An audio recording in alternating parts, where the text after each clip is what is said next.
Done. Cool. So hello world. I can't keep my excitement with me today because when you're interviewing somebody as big, as vibrant, as classy, massy, and everything at the same time, even if I call out a name by fluke from BBC, Bloomberg, ET, whatever, uh, this guy, this dude, this awesome, cool, amazing CEO has appeared everywhere. And sorry, no sorry for calling him awesome, cool, and dude and everything, because he really is. Once you get to, just know him and start talking to him, he is so cool. And I know it myself, how he crazily is breaking ceilings because a couple of weeks back, he started. No, not he didn't start, but he followed me on LinkedIn, and I was like, Ashwin Bhadri is following me on LinkedIn. Oh my God, the universe must be mad, the gods must be crazy. And here I am with Ashwin Bhadri, the man himself, India's leading food, air, water testing company, Equinox Lab. The CEO of Equinox Lab, Ashwin Bhadri himself. And thank you so much, sir, for, seeing a potential in me. First of all, to I am not even sure how you found me and connecting with me. You are so amazing and so cool. Thank you, Shruti. I think that's one of the best introductions I have received ever. I don't think I've been called cool and dude for a long, long time. So thank you for that. You are. You are. I didn't lie. Thanks a lot. No, so thanks a lot for having me over. Thank you so much. And there's so much to talk with you. Like literally, I can go about discussing the amazing painting that you have in your background, to your background, because it's 18 plus years with Equinox Lab itself, and it's a crazy, crazy journey, and that too. Being the CXOs of a company like that. So can you share something with us today, more about your entrepreneur journey? Sure. So when I was around 18, I had this very weird vision or purpose in life, which was ensuring that water, food, and air in India is safer, right? It's a very weird thing to have. And the second thing was, oh, by the time I'm 40, I should have 7 companies. Just it's a weird thing for an 18-year-old to have. I'm quite aware, No, right? it's So I if you were not weird, you wouldn't be this, right? So after that, I finished my studies. I went to US. I did my computer science there. I did my MBA in marketing. I had a few job offers there, but I was the good son. I came back. I joined the family business, and about 6 months in, I realized that this is not something I'm very passionate about, right? And I wanted to always follow my passion. And my parents have always taught me that, hey, if you love what you do, you don't work a single day in your life, right? So they've always, kind of told me to follow my passion. So that's when I started out a company called Equinox Labs, because while I was in the older company, which was into water treatment plants, I used to deal with a lot of laboratories pan India. And the kind of customer service they had, everything was just absolutely poor. And I'm like, I think I can do better than that. So it started off water. Within a year, we started doing food testing. Within another year, we started doing air. Another year later, we started doing food safety, because I realized the importance of food safety in India, right? That's the same year this law called FSSAI, which is the Food Safety Standard Authority of India, was born. So I've been associated with them since their birth. And since then, we've done as an organization a lot of amazing things. But that's been possible because I think one of our secret sauces has been our ability to attract the right set of people. And because of our work culture, able to retain them, right? So that's been a fun journey. While today I may talk more about Equinox Labs, till date I've started 15 companies. I have shut down 6. The reason they shut down is because either I wasn't good enough, or it wasn't a product founder fit. May have been a product market fit, but not a product founder fit, or it was too before its time, or it was just a bad idea. I've sold 2 companies, and today we own and run 7. One of them is an NGO called Million Lives, which I think is one of the best things we're able to do, because every year we try and impact 1 million people through the work over there. But I spend majority of my time, like 95% of my time, in Equinox Labs. So that's just a little bit about me so far. that is crazy. And this is exactly the reason why I call him cool, because it takes a lot of courage, guts, and no ego to just cut through whatever, I'm sorry, BS there might be, and to have that courage to say that, okay, I started these many and I shut these many.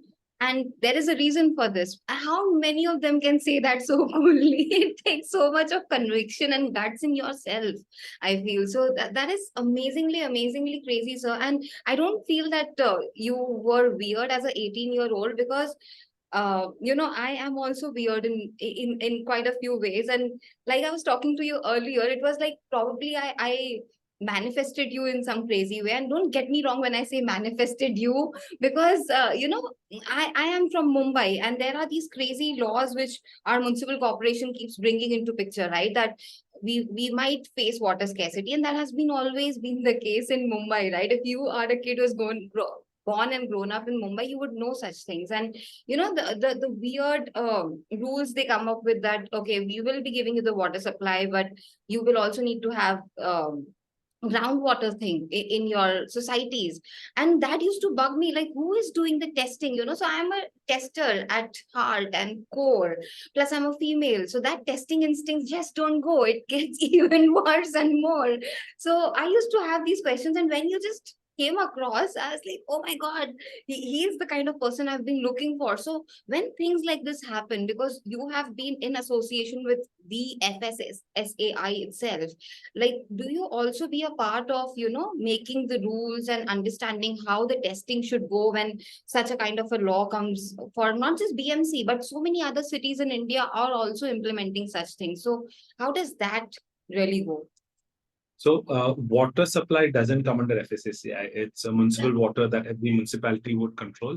The interesting part here, and I used to also think that Bombay had probably a very bad water quality because it's such a large thing and old pipes.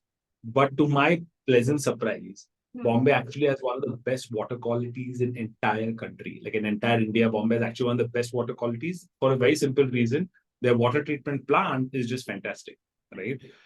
To many people, because the city is growing so quickly, right? There are water shortages in a lot of areas, and that is supplemented by either borewell or tanker. Right. Borewell and tanker is a very different story. Borewell and tanker water, depending on where it's coming from, can be absolute, I don't want to use the word, but almost like sewage, because sometimes it's taken out from like the similar lines close to them, puddles, and yeah, you have to, when you're taking tanker water, you have to do this only and have tanker water. So then water filtration becomes absolutely necessary, right? Like in Mumbai, you don't need an RO plant. You don't need an RO, Kent RO, or a Eureka Fox RO, because your water quality itself is good. The normal water quality that you're getting from the government. However, if you're getting tanker water or underground water, 100% you require RO, because you never know what you're drinking, right? Yes. So then water treatment becomes absolutely critical. So the good thing is you're living in one of the maybe the most crowded city, but also from a water quality perspective, one of the best cities. Yes. I can't say the same about air over the last few days, but we beat Delhi as if it's a competition, but nonetheless, yeah. So water quality wise, I think you're fine. Yeah, because like again, I am a very, weird in the sense that I love to watch documentaries. And last one that I watched, literally gave the map of India, where 70% of India has uranium mixed in the groundwater thing. And of all the states, Gujarat and Mumbai and Maharashtra were the ones which were not in that coverage. And I was like, okay, people must be doing something right here, and we need to keep it that way, right? It's not about just being happy, but keeping it the right way, and how we can make better things for others. So does that testing part come to you, or is it like the governments take care of itself, or it's like, again, the tenders passing and companies can pitch in, and how does that process happen? The state does testing for things like uranium and a lot of the other heavy metals, and nuclear testing happens mainly at the state level. As a laboratory, can we test for it? Answer is, for nuclear, no, because honestly, it's not as bad as some news articles will make it sound. Point number one. Okay. Two, hardly anyone will test for this maybe once in a month. So it doesn't make sense for private labs like us to test for it. Can we test for it? Yes, we can buy the machinery. It doesn't make sense. Plus, if you're testing for that, you need to have special chambers, you have to have specially trained people, because now you're handling potentially radioactive materials, right? And it's not economical for private labs to test this. So most of the testing does happen in like a BARC or in any of those facilities. But from whatever little knowledge that I have about water, it's radioactivity is not something that we need to really worry about in India as much. while I know a couple of articles have said, oh, it's present here, it's present there, it's not something that is, even if it's present in such minute quantities that it's not really going to harm you in any way. So I wouldn't worry about radioactivity in water in India, at least from water testing on whatever knowledge I have. Makes sense, makes sense. And like you also brought into consideration, and that was also something I wanted to ask you. I mean, when I have the best one, why would I not ask all of these things, right? Because I need to get some satisfaction that, okay, we are living in a good world because we are. Like you yourself said, that there are times when people just blow things up, right? To make it sound and look very more fishy and I don't know, notorious or whatever. But again, a lot of ads that I see coming up on YouTube and other, net that we use is the air quality in Mumbai, and all the dust and everything. And dust and stuff has, I think, been a part of our lives. I mean, we're not as bad as Delhi.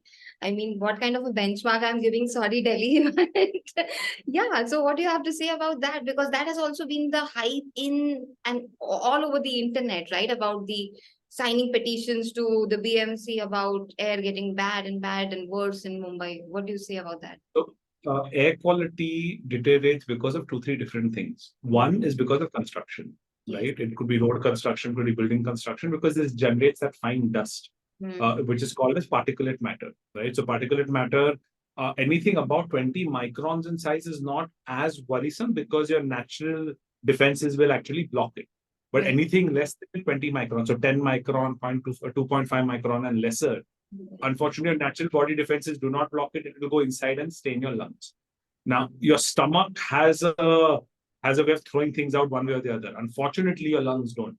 So if something goes and sits in your lungs, it kind of stays there for almost forever, right? So that's the problem, right? While that being said, most of the time, air quality is bad only during certain parts of the season. Now, you mentioned Delhi. It's the only reason air quality is so poor in Delhi because right on the outskirts of Delhi, they burn the stubbles, they burn a lot of activities happen that cause extra amount of smoke to come in, and unfortunately, that just takes over Delhi. That's the reason. That's one of the main reasons air quality in Delhi goes that bad. It's not only car pollution or because cars are there 365 days in a year in Mumbai, Delhi, all other cities. Construction is happening again 365 days in a year, right? So it's many times other factors that can cause air pollution to go bad. A couple of quick precautions that people can take. One, I think the habit of masking is fantastic, right? I'm not talking about a full N95 mask, but just like if you study a country like Japan, Yes. wearing a mask is a normal practice. It's not for a pandemic. It's not for anything else. It's just more hygienic. People sneeze around you. You sneeze. Just dust pollution, vehicular pollution. So it just protects you from all of that. So I think just getting into the habit of wearing a light mask when you're traveling is something that can cut down most of these issues. And second, if you're in an area where dust pollution is high or air quality is bad, installing a simple little air purifier does the job. Like most houses today will have an AC. They can afford an AC. I'm very sure you can also afford a small little air purifier. So those will go along. But in overall terms, if you want to reduce air pollution, you will need vehicle emissions to come down. The way construction happens needs to improve. By the way, it's improved a lot nowadays because of ready mix concrete. The number of air particles from one building which is being constructed is a lot lesser than what it used to be. It's just that there are a lot more buildings being made, right? So unless there are any improvements over there, because you can't stop progress and you can't say like, oh, no more buildings now because air is bad. Don't make any buildings unless somebody realizes the guts to come out and say that, which I don't think anyone does, or it won't make sense. There are other precautions that you do need to take. So I think these couple of things would be great. And last but not the least is plant trees. It's the simplest thing to do is plant trees wherever you can, wherever there's space available. Do plant trees. It goes a long, long way. Yeah, there's so much I can follow up in this particular answer because yes, Japan has done phenomenally well, right? And I think it was the SARS virus also which led them to wearing masks. And I remember visiting the country back in 2018, and everybody wore a mask. I was like, why? What's gone wrong? And it's amazing how they take care of stuff, and like literally the air there and everything there is really comparatively cleaner than India, and yet they take precautions. So precaution goes a long way, of course. And again, I was joking with with my mom about this. I'm not even sure who all made those amazing ads about the petition to be signed for the air quality in Mumbai. And my first reaction was at least 50 or 25% of their own family members or distant relatives would be in the construction business and would be contributing to the pollution in the first place. Because yes, and maybe the construction, mechanisms have become better, but I think once people purchase the flat and the way they, go about demolishing everything and just revamping everything for themselves, I think that adds to more miseries, not just for them, but for the entire apartments. I feel that is one of also the crazier things. And you reminded me of something which I read. And since you're from Mumbai as well, you might know this place called Deonar site that we Yeah. have. There was a lot of things going on with respect to, how non-biodegradable degradable toxins and stuff from hospitals are being decomposed there and taken or treated there. And a lot of slums and people that side were facing problem with air, and now they have air purifiers. I mean, seriously, I can ask you so many things, and it just shows what kind of things I read and study. But am I sounding weird to you all? I'm not that bad, okay? But what do you have to say about that? Because it really felt bad to me that there is a part of people literally in Mumbai and they are suffering, and we don't know either about it, or they're just tackling the way how people in Delhi handle because they're getting an air purifier. Is that the only solution? I mean, I understand it's So difficult, but when I hear something this way, it's obviously you feel bad about it, right? The problem is this exists across the country. This is about air. Most of the places are about water, right? Something you consume in your body, day in and day out. Kids too, older people have it. Air is something you breathe right from the second you're born to the second you go. However, water has a more immediate impact. Food has a more immediate impact. Air, bad air quality has an impact over years and decades.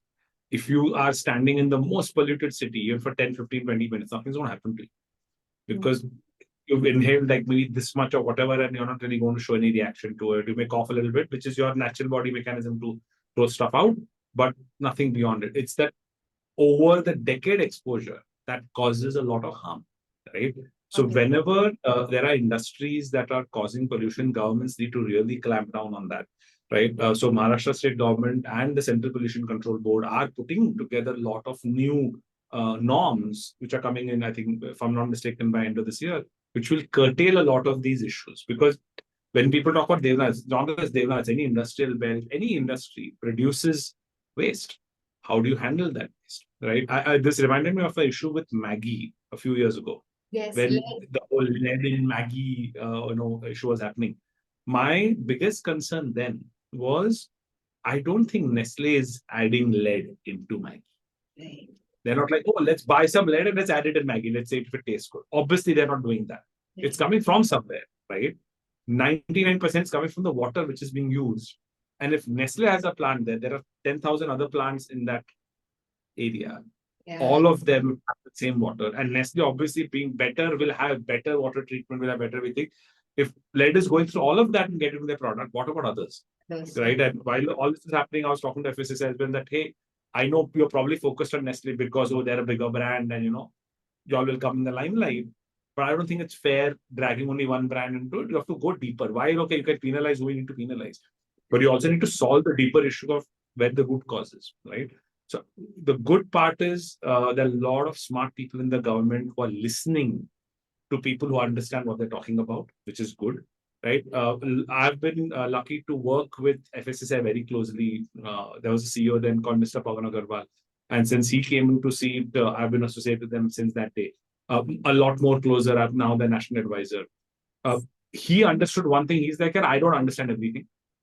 He surrounded himself with people who understood things, and then he used their knowledge to take action.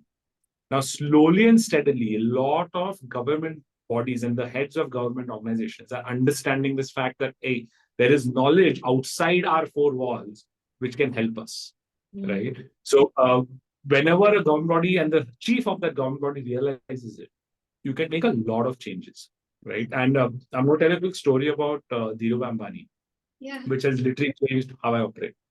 One of our very close family friends used to be their right-hand man. And so when Dhirubhai Ambani was on his deathbed, he called his two sons and he told them a very simple thing. He said that I never want you all to break any rules or laws, but understand one thing, that laws can be changed. So that is obviously being used for multiple different purposes. The way I understood it, or I just think, hey, if I want to make water, food, air safer in India, which is the body that is writing the rules on this. On food, it's FSSAI. Okay, so can I work with FSSAI and can I change rules to make food safer? And we've been able to very successfully make a lot of rules which have benefited the society, benefited the organizations, all the food businesses, and at large the country, right? So once you understand how all these organizations work, and if you're able to have patience, but this requires a lot of patience. It's not a government. I mean, government organization is not something you can walk in and say, do this, and they're going to do it. You have to earn your credibility. You have to make sure they understand that, hey, you're doing this because it's beneficial for people, right? It's not going to harm the organization in any way. You're actually raising the bar. Once you have the patience to do it, almost all laws can be upgraded. And that's something that other like-minded people are working on. If you want a better India, it's you and I who have to make a better India. It's not some random politician who's going to show up one day and change everything around. It's not going to happen. It's everyday citizen who has to do whatever little they can, right? And sometimes that little could be, hey, sitting in Delhi and making some changes as an outsider, or it could be just be practicing sustainable, practices at home. So both are, I think, equally important. How did you attract such a tribe? Like it takes so much of amazing energy and strength to even find such people, because if Mr. Pawan Agarwal didn't have that kind of a mindset to have people around him who are like, okay, I am here, but I need expertise from all other people like you. Does that even happen? Does. So earlier, I think in the green room, we were chatting and you said something about luck. That time we're running short on time, so I didn't stop you, but I'm going to give you a little bit of example of luck. Okay. I think luck, something you create. It is not by accident, Yes. right? You can attract luck. You can attract your tribe. You can attract your tribe by, you earlier also used the word manifested. I am a very, very big believer in manifestation, right? Oh. Because if you want to do something, you want to achieve something, right? You have to first, it starts here. Then it can actually happen. So in my office, there's a big bold words inside my cabin which says thoughts become things. Yeah. And outside my cabin, it says no ego, no fear. So somebody who's entering, hey, be clear that here you're not going to, there's going to be no ego, there's going to be no fear. You can talk, an intern or a vice president can talk to me in the same tone, same way. There's no issue, complete open door policy. And same way, if you want to create something good in life, it starts here, right? If you want to meet somebody, it starts here. You have to literally think of it. Okay, when I meet this, what's going to happen? Two, it's not just only here and you leave it. Then you have to make moves. The reason he met me is because I wanted to meet him. Yes. The day he came on the seat, I knew a new CEO was coming. I don't know who it was. I took an appointment days before. When I heard, oh, he's coming on that day, I was the third person to meet him when he went on the seat. Right? That wasn't by accident. That wasn't by luck. I created that opportunity to be in front of him. What I was blown away with was the reciprocation from the other side. I didn't expect that, right? That you can't control, right? But what you can control is where do you show up. Have you heard of Kunal Shah from Cred? Yes. I don't know why I asked, have you heard? Like, I should just say Kunal Shah from Cred. So he has this theory called connecting the dots, right? He's like, hey, if you want to be successful, you have to connect the dots. But he also says, hey, before you connect the dots, you have to collect dots. Right? You have to collect different pieces of intelligence. You have to meet different people. The more you put in yourself in places where new people can connect with you and you can help them connect to other people, you're manifesting your own luck, you're creating your own destiny. Right? So I'll give a very weird story about connecting the dots. Somebody reached out to me saying, hey, can you mentor me? And I'm a startup. And I saw the website, they had something very cool. So I said, why don't you come over and sit? And while I was, looking at their business plan and giving them some ideas, they said, hey, why don't you connect to this other guy? He runs a very cool organization. It's for food, it's for founders. Why don't I introduce you? I'm like, oh, sure, why not? And started out as a WhatsApp group. I didn't think much of it. Turned out to be a very powerful WhatsApp group. Same guy, 3 months fast forward, he messages one day like, hey, tomorrow there's a chance to meet Deepak Chopra. How many of you all would like to come? Before I said yes, he messaged me back saying, oh man, so sorry, it's full. So sorry. I said, okay, no worries. Next day morning at I'm in the gym and I just entered the gym, start working out, and he calls me saying, can you be at Gateway of India in 30 minutes? I said, for what? He's like, Deepak Chopra thing. I'm like, done. I dropped it, went, changed, ran to the Gateway of India, met Deepak Chopra, met Milind Devra, met Nandita Das, Dude. met amazing people. Why? Because I said yes to some mentoring session 3 months before. Right? So my point is, if you say yes to new opportunities, right? You say yes to meeting new people, you can magic can happen. It's just that you have to believe that, hey, you know what, connecting with people and helping people, by the way, selflessly, right? Not like, oh, if I help this person has to help me back. That doesn't work. Yeah. It's many people think life is a zero-sum game. It's not a zero-sum game.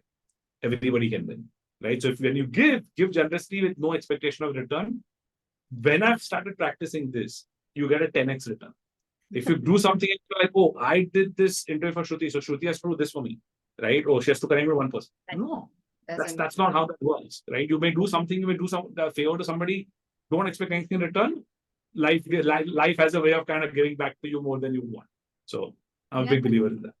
This is amazing. I mean, literally, you were right that we can talk about anything and everything, because I am a big crazy foolish giver. And when you come across people, when you're like, oh my god, I've just given all the life and blood and source of energy out of me, and there came a point that last year I was just saying no to people, and that didn't mean that I was saying no to the right people. But when I felt that my vibe, my energy, my time, my level of enthusiasm or passion doesn't matches there, like how you mentioned, right, the product and founder match, it didn't match, right? That fitment wasn't there. So is it okay if we say no also to things which don't match, so that we are appreciating there as well as our time? Yes. So you have to say yes to unknown opportunities because they may lead somewhere. But if you know that, hey, this is not a good fit, it could be a person, a job, a situation, whatever. And if you know this is not going to work out well, it's okay to say no. You don't have to be shy in saying no. So when I said say yes to new situations, is somebody invited me to a food launch, right? Uh, and I was like, I'm a little busy. They're like, "Hey, just come for the food launch. It's a new thing. You may know a few people." I went for the food launch. Out of 30 people, 29 were already our clients. And the funny part is the host, her product was called, a company is called Mumbai. And she comes and she tells me, and she says, oh, I just say I'm Ashwin. I didn't say I'm from Equinox. I say I'm Ashwin. And she's like, oh, I'm Niharika. And I said, oh, tell me about your product. She's like, oh, we make these sauces and, they're natural. And they have a 6 month shelf life. So when she used the word shelf life, that definitely triggered something because we're India's largest shelf life testing company. That's by the way, where do you get it tested from? Like, how do you get it tested? So she's like, oh, no, we use a company called Equinox Labs. And my response to that was a little funny. I said, oh, you didn't find anyone better? Then for the next 5 minutes, I heard a customer telling me why my company was good. And I think that's the best thing I ever said was, couldn't you find somebody better? Because for the next 5 minutes, and she was actually a little angry. She's like, oh, you don't know about Equinox? They do this. You can call them at 11 o'clock at night. They'll pick up a phone. They do this. Their customer service is fantastic, blah, blah, blah. And then the friend who took me was like, Niharika, he's the founder of Equinox. And then she was, how come? I didn't know you. I would have invited you for this thing myself. I crashed a full launch, connected with so many old friends, made a few new friends, right? So my point is that, don't say no to opportunities that way, right? But now you're given some work, or there's a project, or there's some person you've met and you just don't, you think, hey, this is not, I'm not liking the vibe. Yeah. It's okay to say, right? By the way, we fire customers at Equinox. Do you know that? Like an intern can tell a customer, here's a refund, get lost. If a customer calls and says, hey, modify the report, like change the report, like I didn't like the report, fail ho gaya, pass karke do, or whatever, like change the report. Okay. No matter what the value is, it's not like, oh, it's a low value item. It could be any value. Even an intern at Equinox can say, take this money back, get lost, you're blacklisted. So we also say no to whatever, because that's who we are. As at a core, that's the kind of company we are, right? So because if you want that tribe, you have to understand what vibe is, and your vibe attracts your tribe. So, but you have to stay true to your vibe. Otherwise, you'll start attracting the wrong set of people, customers, and teammates. So yeah. That is crazy awesome. I mean, I had so many other questions which we just, kept talking, and it just flew and went so smoothly and organically, like a conversation, as if I'm talking to a long lost friend or a professor or a guide or a mentor or something, but you are seriously something else, Ashwin. And I am only being a tester myself, that I got into as a job, we are called as testers, but I'm just going to validate it over and over again that I literally gave the best introduction when I said cool dude, because if this is not cool dude, I'm not sure what is. And this is really amazing. And one final thing that I want to touch upon, because I'm not sure if we hit the nail in the coffin. I think we did, because I wanted to understand from you, why would you choose a arena or a industry like this, right? But when you said that you were 18 years old and you wanted to do this, it clearly shows in the entire conversation, that how passionate you are about this. And I was actually very passionate about, understanding all this air, food, and everything that was happening around me. And you won't believe, but I said to my mother, you know what? It's not like a podcast. I feel like my questions are getting answered today. So I'm just so happy. And that really happened. So do you want to add any more to the point of, like, literally how that field, how, because not many people would be drawn to a purpose like this, right? And it's so difficult. Even if you have an amazing environment work wise, still the number of youngsters coming to these fields would be very, very less, if I'm correct. So What happens is when you're that age, like let's say 18 to 24, for many people, it takes a while to figure out their purpose, right? But once you do, then things become easier. But if you don't, it's perfectly fine as well. You can find somebody whose purpose you resonate with. It doesn't have to be your purpose, right? You see somebody else, you see a person, you see their philosophy, you see what they would like the world to be, and you are like, oh, I like that. That's a good purpose. And when you start believing in that same thing, then it's not like, oh, this guy is some big fellow and you're somebody small. You guys are equal because you all are serving the same purpose, right? That's it. So it's okay not to have your own purpose to begin with. Finding somebody whose purpose resonates with you, because if it resonates with you, then technically that has been your purpose. You just didn't find it, and now it's kind of resonating. And it could be anything. It could be you can you start doing art, you start doing dance, you start doing podcasts, you start doing trading on crypto, whatever it is, right? You start working in an NGO. You start your own NGO, and it's perfectly fine also to fail. Failure is not final, ever, right? So it is very, very critical for people to understand it is perfectly fine to fail. Failure is not the opposite of success. It's a part of it. If you want to be successful, you should be failing. Like we do this thing at Equinox, and we ask every week, hey, what did you fail at last week? You know why? To normalize failure. It is perfectly fine to fail, because if you don't fail, you didn't try anything new. yes. And if you didn't try anything new, what value have you added in the last whatever time if you've not tried something new? By the way, many people think like, oh, in my work, I can only do this much. I know. Can you do it slightly faster? Can you do it slightly better? Can you help somebody do it better? Right? That is innovation. So as long as you're innovating and as long as you're feeling fulfilled, I think you should be fine. So my leaving words would be, it's fine to fail, right? Okay. It's fine not to have a purpose, right? But you should, at least by the time you're 24, find some purpose. Could be somebody else's purpose that you resonate with, right? That will make life easy because now you have a direction to go. Because otherwise you may be going fast, you're working very hard, but you're just going in circles. You don't know where you're going. You're just like running, you're just running in circles. You're not really reaching a destination. Yeah. So having that vision, mission, purpose, whatever you want to call it, lets you make sure you're going in the right direction. So I'm hoping and praying that people find that. And if you don't find somebody else's purpose that you can believe, I think that's one last piece of advice I can give. Thank you so much. I mean, no wonders why you are, the innovator, the public speaker, and the amazing mentor that many people have.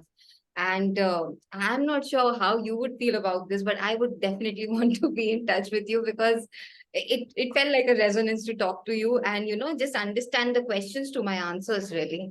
And I hope if someday possible, we meet, or maybe I get you again on my podcast and ask you some more crazy questions. No, 100%. questions. 100%. Anytime. This was an absolute pleasure. Thank you for having me, Shruti. I think you're doing an amazing job because I've gone through a few of your podcasts. You've interviewed some amazing people. right? I've seen you interview CTOs and so many different people. And I'm hoping that you have picked up things from them, right? Because even I do a podcast. Many a times I do it more for me because I get to learn so much more from people, Yeah. right? You mentioned earlier that, hey, you're a fan of Otu Gaya, right? So Namita, I had her on the podcast. She's a good friend. I've learned so much from her, right? Which I'm applying in my own life, which I'm applying in my business. So I'm hoping that this is allowing you to explore, possibilities to connect with great people and learn from them. So fantastic job. Thank you so much. Thank you. Thanks a lot. Have a great day. Bye.